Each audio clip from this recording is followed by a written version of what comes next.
Welcome to the next video. In this video I want to show you a linter tool that will check your doc strings in your Python code. This tool is called Pydocstyle and it is also managed by the PyCQA community. We already have installed Pydocstyle and I will show you how you can run it. I'm here on the official documentation of Pydocstyle and I go to the usage part here for the command line interface, and I can run Pydocstyle with Pydocstyle. Then I list the files that I want to check, and since we are using now the Google docstring style, I have to pass in the convention flag here and set it to Google. So I can go back to VS Code. I have prepared our vector2d class. I have added for every method a valid numpy docstring here. And I can now run Pydocstyle. So Pydocstyle dash convention equals to Google. And then I will list our file. It's called vector.py. And now I see some warnings regarding the Pydocstyle checks. So here again, we have the file name, column, the line name, and here we have the code of the check or the code of the warning, and we see the message of the warning.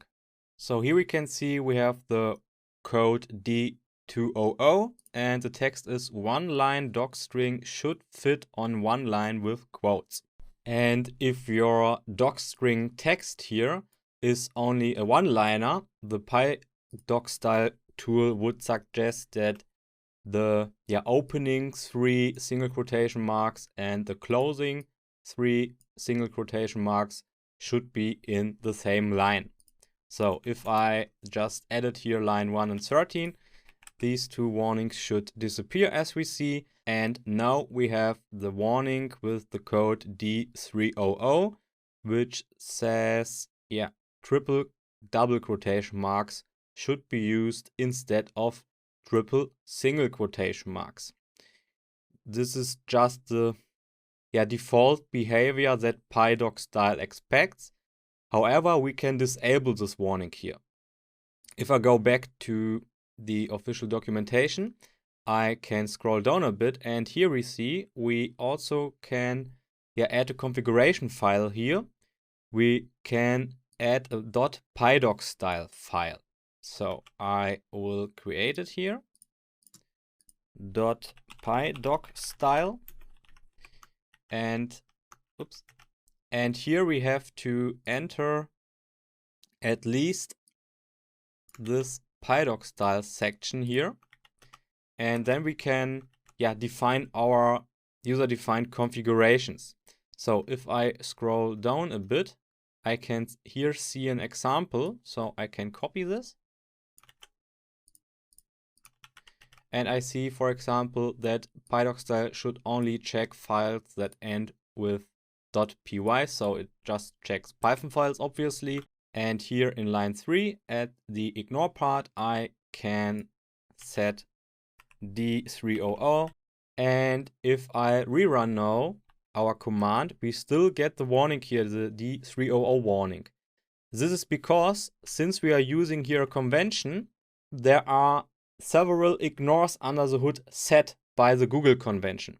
And if we want to define our own ignore set, we cannot pass a convention here. We have to run Pydocstyle without a convention on the Python file. And here we have to set the ignores now. So, for example, I have to ignore now D406, D407, D213, for example. So if I rerun it now, these warnings will disappear. And you have to set all the ignores here by yourself, which is a bit tedious. So if you just want to stick to the Google style, you just could replace our single quotation marks by double quotation marks, for example. Since we could set it anyway in the Python docstring generator extension. So we could just replace the single quotation marks by double quotation marks, and then our docstrings would be compliant with the standard Google docstring style, for example.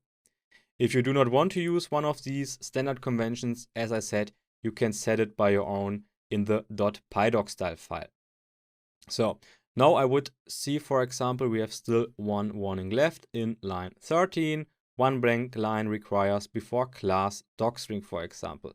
If I do not want to have this warning, I can also add it here in the ignore part. And if I rerun Pydocstyle now, I wouldn't have any warnings. But you might think now, okay, I have disabled so many warnings. It is obvious that we won't receive any warnings right now if we run Pydocstyle. That is correct. So you have always to make a trade-off between, or the consideration, what checks I really need or what checks I really want, and what checks are really unnecessary and I can ignore them. So you have to go through all possible checks and think about it if you need them or if you don't need them.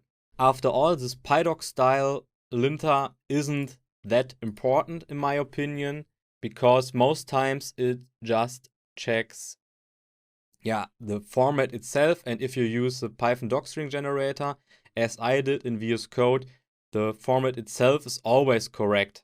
And the text itself of the docstring isn't checked really properly at all. So the Pydocstyle linter is a tool which you can use, but you don't have to. Since we are using, as I said, our Python docstring generator, the format is correct anyway. Okay, but this was just a side note. So you can just verify your docstrings in a, for example, legacy code base and run Pydocstyle on it to check if the docstrings are okay. Because the format of the docstrings have to be okay. So for example, if we want to generate the HTML documentation later on based on this code here, the docstrings has to be okay. Otherwise, our tool cannot parse these docstrings to HTML documentation. So for that, Pydocstyle could be used to have a fast overview of your code base if the docstrings can be parsed to HTML. Then we will see us in the next video. Bye bye.